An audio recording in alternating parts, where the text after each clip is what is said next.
lebih indah darimu. Tiada permata cemerlang sepertimu. Tiada samudra yang sedalam kasihmu, yang tak terukur bagiku. Tiada api sedahsyat urapanmu, tiada hujan sederas berkatmu. Tiada kuasa seperti kuasamu Tuhanku, dalam sepanjang hidupku. Bila cobaan datang menimpa, bila musuh menghadang diriku, Kau yang bela dan beri kemenangan bagiku. Kau Yesus Tuhanku yang setia. Di saat gelombang datang menggelora, saat badai mengamuk dan menerpa, Kau kan berdiri dan berfirman, teduhlah. Kau Yesus Tuhanku yang setia.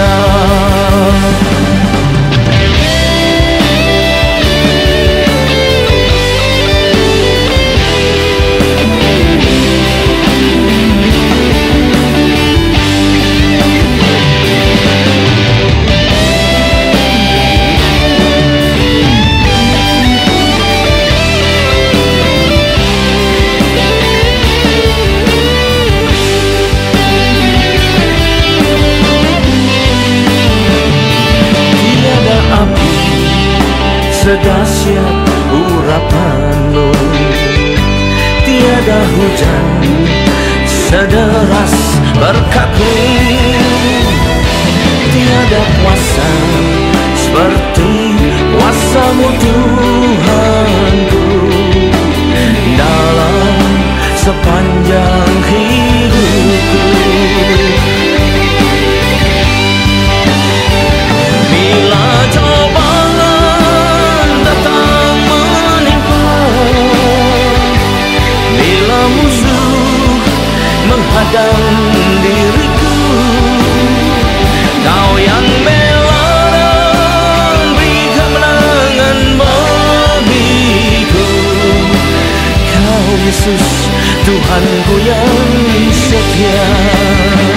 Di saat gelombang datang menggelora, saat badai mengamuk dan menerpa, Kau kan berdiri dan berfirman, teduhlah.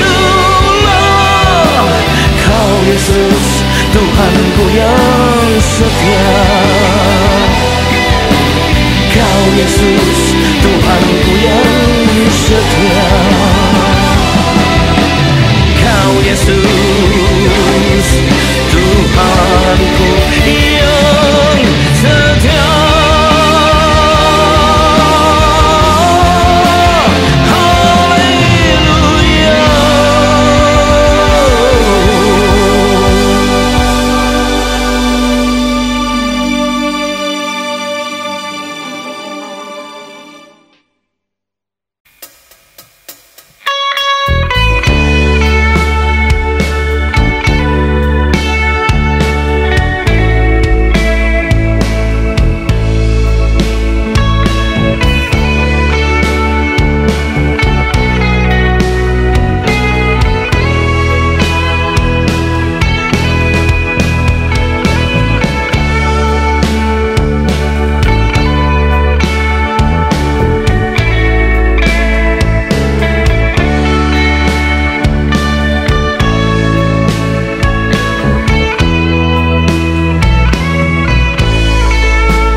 Shalom, selamat berjumpa kembali saudara-saudara kasih Tuhan. Mari kita persiapkan diri kita untuk masuk dan menerima firman Tuhan. Sebelumnya marilah kita berdoa.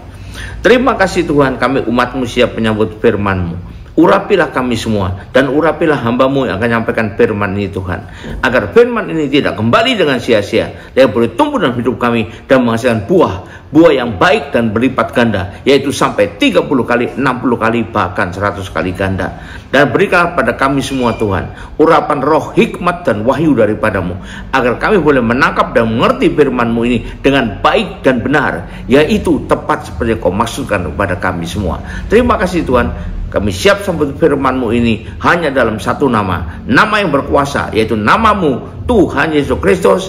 Haleluya, amin.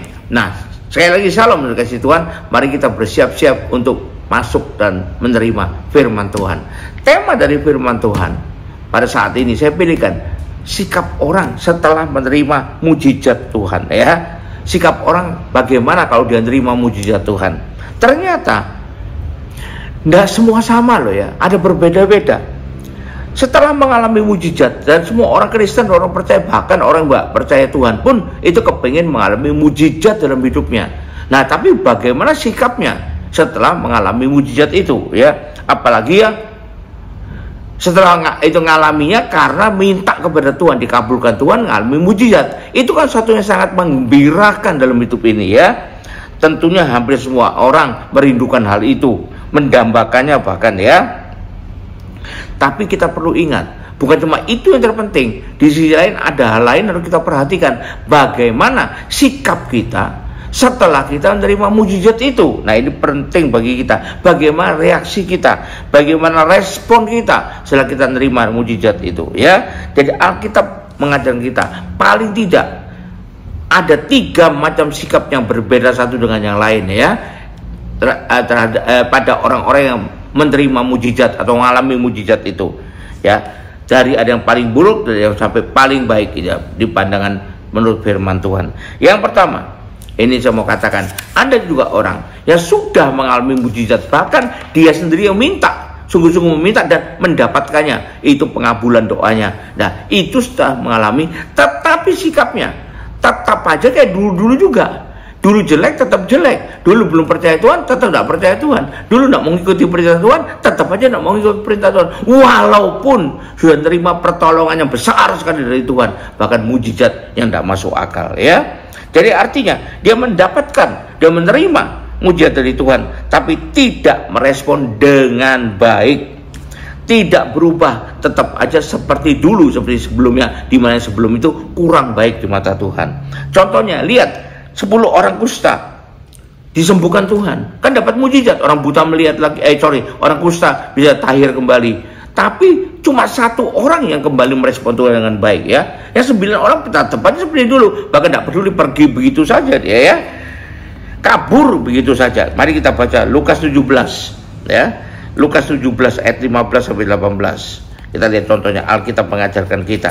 Ini tipe pertama dari orang yang mujizat tapi tetap saja tidak berubah, sama aja dengan yang dulu, tidak ada kemajuannya. Kita lihat Lukas 17 ayat 15 sampai 18. Atau kita baca dari mulai ayat 11, keseluruhan dari perikopnya yang berjudul ke-10 orang kusta. Dalam perjalanan ke Yerusalem, Yesus menyusur perbatasan Samaria dan Galilea. Ketika ia masuk ke suatu desa, datanglah 10 orang kusta menemui dia. Ingat loh, kusta zaman dulu itu berarti sudah seperti orang kena kutuk yang besar sekali. Pertama, tidak bisa disembuhkan, kedua dikucilkan orang, diusir dari pergaulan dan sebagainya, terancam hukuman rajam sampai mati dan lain sebagainya. Mereka tinggal berdiri agak jauh. Kenapa agak jauh? Karena tidak berani dekat, karena tidak boleh dia mendekati orang-orang normal. Mereka berteriak, Yesus Guru, kasihanilah kami. Jadi mereka merasa hidup mereka perlu dikasihani. Wah, hidup yang malang, ya. Lalu ia memandang mereka, Yesus memandang mereka dan berkata, pergilah, perlihatkan dirimu kepada imam-imam. Dan sementara mereka di tengah jalan, mereka berjalan menuju para imam, tempat para imam, mereka menjadi tahir. Nah, dari 10 orang, seorang dari antara mereka ketika melihat bahwa ia telah sembuh, maka dia kembali kepada Tuhan, memuliakan Allah dengan suara nyaring, lalu tersungkur depan kaki Yesus dan mengucap syukur kepadanya. Orang itu justru adalah seorang Samaria.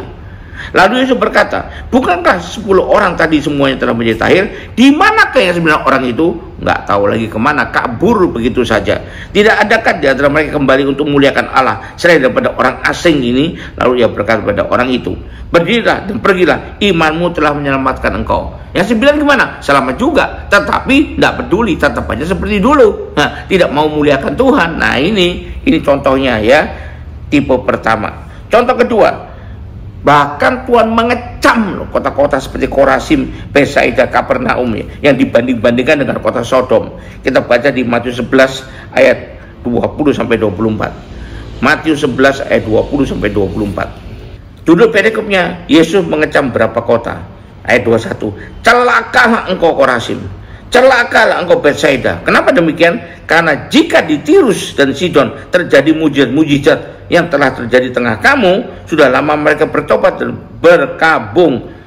Berarti apa? Di tempatnya Korazim dan Betsaida ini banyak mujizat. Andai kata di Tirus dan Sidon terjadi mujizat seperti yang sudah terjadi di tempat kamu, pada terima mujizat, mereka sudah lama bertobat. Tapi kamu berarti tidak mau bertobat, tetap aja seperti dulu, ya. Tapi aku berkata padamu, pada hari penghakiman tanggungan Tirus dan Sidon akan lebih ringan daripada tanggunganmu. Hai engkau Kapernaum, apakah engkau akan dinaikkan sampai ke langit? Tidak, engkau akan diturunkan sampai ke dunia orang mati. Karena jika di Sodom terjadi mujizat yang terjadi di tengah kamu, kota itu tentu masih berdiri sampai hari ini, ya. Itu kata firman Tuhan. Kita tahu ayat 24, tetapi aku berkata kepadamu, pada hari penghakiman tanggungan negeri Sodom akan lebih ringan dari tanggunganmu. Pada Sodom itu berat sekali, dihancurkan dengan api dan belerang dari atas. Ya, ini kita bisa tahu. Jadi akibatnya tidak baik itu. Inilah sikap yang kurang baik. Bagaimana menyikapi walaupun terima mujizat? Nah, ini yang paling nggak baik ini. Sudah terima mujizat, terima pertolongan yang luar biasa, tapi tetap aja nak memuliakan Allah. Nah, hati-hati. Nah, bagi kita semua, saya kira banyak di antara kita sudah pernah mengalami mujizat, dan yang belum mungkin akan segera mengalami juga, karena Tuhan murah hati pada kita semua. Dia mengasihi kita semua. Tetapi apakah dengan mengalami mujizat engkau berubah makin dekat sama Tuhan, atau tetap aja menjauh daripada Tuhan, pokoknya ngikuti keinginan sendiri? Kalau seperti itu, ingat loh, Tuhan bilang celakalah engkau, celakalah engkau. Dan di pada hari penghakiman hukumanmu jauh lebih besar daripada kota Sodom yang dimusnahkan dengan api dan belerang. Itu yang pertama. Tipe kedua, kita lihat bedanya apa ya. Ada yang dapat mujizat, lalu berubah dia, bersikap lebih positif dari pandangan firman Tuhan, ya. Ini banyak loh terjadi dalam kehidupan nyata. Contohnya apa? Misalnya ada orang yang sakit berat, hampir mati. Dia dulunya nggak percaya Tuhan, atau nggak mau ngikut Tuhan, percaya tapi KTP, nggak pernah ke gereja, nggak pernah beribadah, nggak pernah ikut pelayanan, apapun juga nggak mau dia. Yang penting hidup saya dulu. Lalu setelah dia terima mujizat, sehingga dia hidup kembali dengan sehat, jadi sembuh dengan sehat, lalu dia berubah, percaya penuh kepada Tuhan Yesus, bahkan melayani dia, beribadah dengan sungguh-sungguh, ngiring Tuhan. Nah, itu namanya setelah dapat mujizat lalu bersikap yang positif. Ini tipe yang kedua, ya. Atau melakukan perintah-perintah Tuhan bagi kita umat manusia. Contoh kedua, dulunya sudah percaya, tapi kemudian biasa-biasa aja. Saya dapat mujizat, makin tekun, ya, makin sungguh-sungguh mengiring Tuhan, makin sungguh-sungguh melayani Tuhan bahkan. Nah, ini kita perlu lihat, ini sikap yang positif. Contohnya siapa?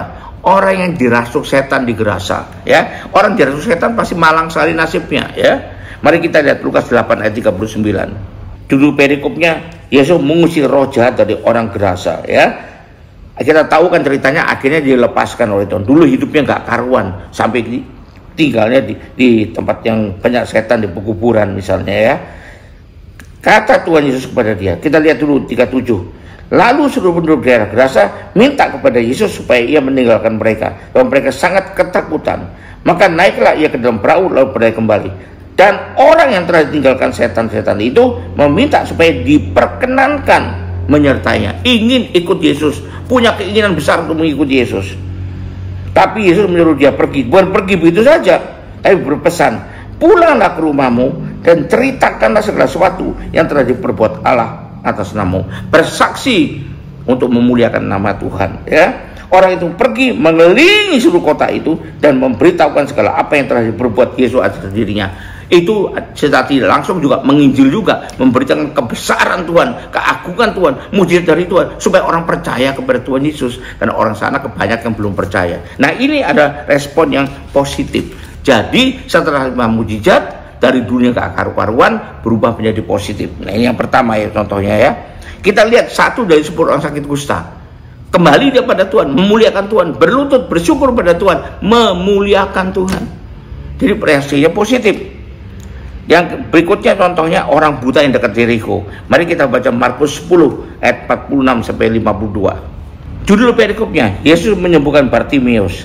Lalu tiba Yesus dan murid-muridnya di Yeriko. Dan ketika Yesus keluar dari Yeriko bersama dengan murid-muridnya dan orang banyak yang berbondong-bondong, ada seorang pengemis yang buta bernama Bartimius, anak Timius, duduk di pinggir jalan. Ketika dengarnya bahwa itu adalah Yesus orang Nazaret, mulailah ia berseru, Yesus anak Daud, kasihanilah aku. Maksudnya apa? Supaya disembuhkan dari butanya, ya, untuk bisa melihat kembali. Lalu Yesus berhenti dan berkata, panggillah dia. Mereka murid-muridnya maksudnya memanggil orang buta itu, berkata padanya, kuatkan hatimu, berdirilah, ia memanggil engkau. Lalu ia menanggalkan jubahnya Bartimius ini dan segera berdiri dan pergi mendapatkan Yesus. Tanya Yesus kepadanya, apa yang kau kendaki supaya aku perbuat bagimu? Rabuni, jawab orang buta, Rabuni, supaya aku dapat melihat. Lalu kata Yesus, pergilah, imanmu telah menyelamatkan engkau. Pada saat itu juga melihat dia, lalu ia mengikuti Yesus dalam perjalanannya. Jadi pengikut Yesus mengiring Tuhan. Nah, ini ya. Nah, kita lihat respon yang positif, itu contohnya. Jadi ini adalah tipe yang kedua, dapat mujizat lalu berubah menjadi makin positif dari sudut pandang firman Tuhan ya. Kita bisa melihat dua macam respon yang berbeda. Nah, sekarang kita lihat yang ketiga, ini menurut saya paling baik ini ya. Karena begini, terus terang saja, tidak semua orang dapat mujizat. Kalau Tuhan berkehendak lain, ya tidak juga dapat mujizat. Tapi apakah kalau orang itu mengiring Yesus, berbuat baik, pasti dapat mujizat terus? Tidak ada juga.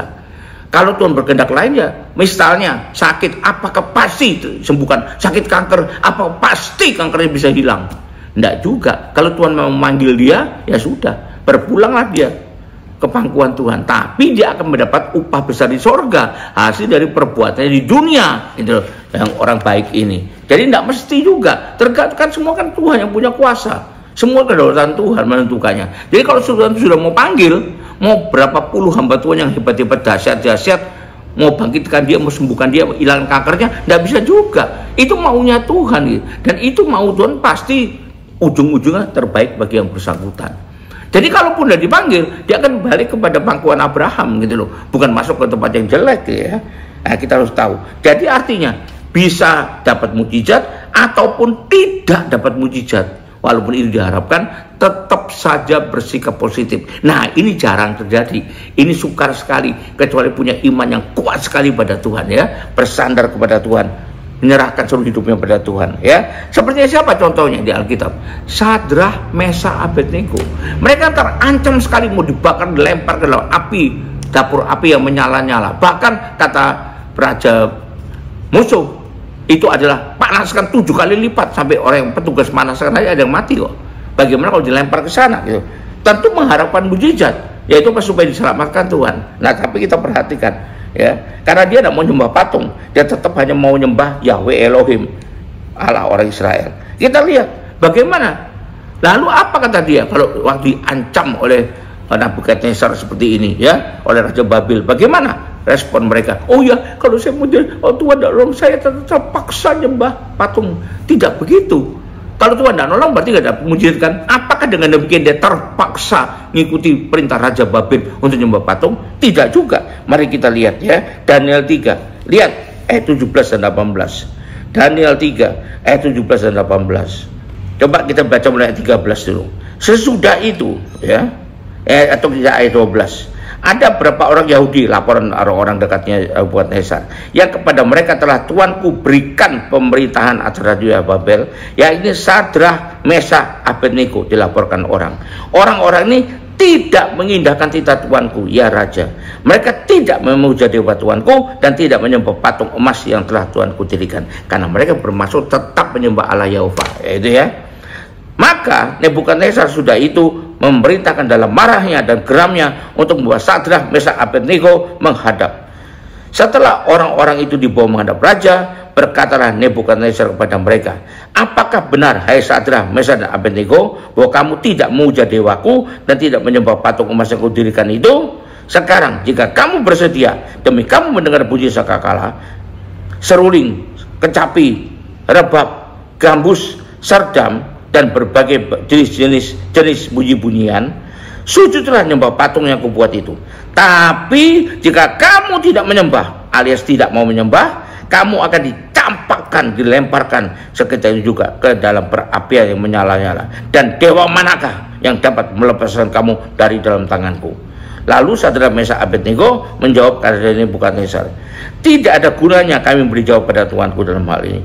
Bahkan kata dia, nah ini perhatikan, jika Allah kami yang kami puja, Yahweh Elohim, ya, sanggup melepaskan kami, maka ia akan melepaskan kami dari perapian menyala-nyala. Mujizat terjadi dan dari tanganmu ya Raja. Tapi seandainya tidak, ada Tuhan tidak melakukan mujizat itu pada kami, hendaklah Tuhan ketahui, Tuhan ketahui ya, kami pastikan di sini, ya Raja, sekalipun tidak dapat mujizat, ya dikatakan, hendaklah Tuanku mengetahui ya Raja, bahwa kami tidak akan memuja dewa Tuanku dan tidak akan menyembah patung emas yang Tuanku dirikan. Nah, inilah sikapnya Sadrak, Mesak, Abednego yang luar biasa.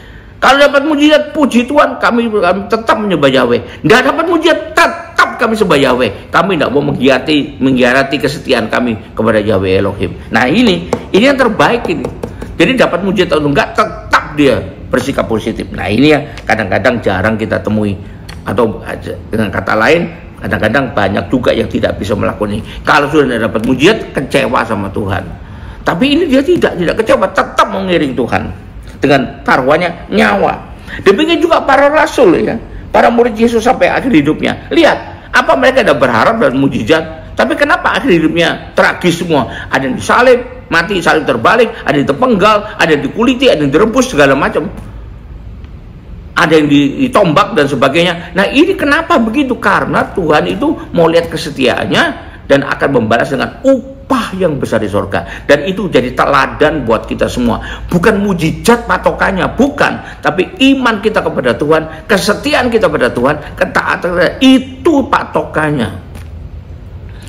Mujizat kita dapat di dunia. Setelah kita kembali pada Tuhan, kita dapat upah yang besar. Nah, kita ada dalam pangkuan Abraham dan kemudian kita masuk surga bersama-sama hidup dengan Tuhan Yesus, tidak terpisahkan lagi. Ya, itulah sikapnya. Lihat, Petrus disalib terbalik. Lihat, Paulus dipenggal tapi tetap setia. Apakah waktu dia betul-betul mau dipenggal, dia giring keluar, oh kenapa aku tidak nuruti pemerintah aja ya? Kenapa aku tidak ngikuti orang Farisi aja? Tidak pernah gitu. Tetap mereka setia sampai akhir. Maka Tuhan berkata kita, Wahyu, setialah sampai mati, maka kamu akan terima kuberikan mahkota kehidupan. Jadi mereka tetap bersikap positif. Nah, kalau gitu gimana? Jadi ada 3 sikap yang berbeda. 1, dapat mujizat tapi tetap aja seperti dulu. Tidak ada kemajuannya dari sisi kerohaniannya. Yang kedua, setelah dapat mujizat mereka berubah jadi positif. Wah, ini yang baik ini. Tapi yang terlebih baik, dapat mujizat, tidak dapat mujizat, semua tergantung Tuhan, tetap positif. Jadi saya mau sampaikan, haruslah kita berupaya mengejar sikap yang ketiga tadi ya. Dapat mujizat ataupun tidak, tapi kita tetap bersikap positif, tetap beriman kepada Tuhan, tetap melakukan perintah Tuhan dengan setia. Haleluya, puji Tuhan ya. Saya mau katakan, jadi janganlah egois kita ini. Mari kita akhiri ibadah dengan terima berkat dari Tuhan. Angkat 2 tanganmu. Kembalilah ke aktivitas masing-masing dengan berkat terbaik dari Allah Bapa di surga, dengan kasih karunia dan damai sejahtera dari Tuhan kita Yesus Kristus, juga dengan persekutuan, pertolongan, penghiburan, kekuatan dan urapan yang penuh Roh Kudus, bimbingannya, kekuatan daripadanya, sehingga kita bisa tetap setia, ada mujizat ataupun belum ada mujizat, atau bahkan tidak ada mujizat. Haleluya, puji Tuhan. Dan biarlah itu menyertai kita mulai saat ini sampai sepanjang tahun ini, sampai Maranatha, bahkan sampai selama-lamanya. Yang percaya terima berkat ini sama-sama katakan haleluya, puji Tuhan, amin. Sampai jumpa, Tuhan berkati.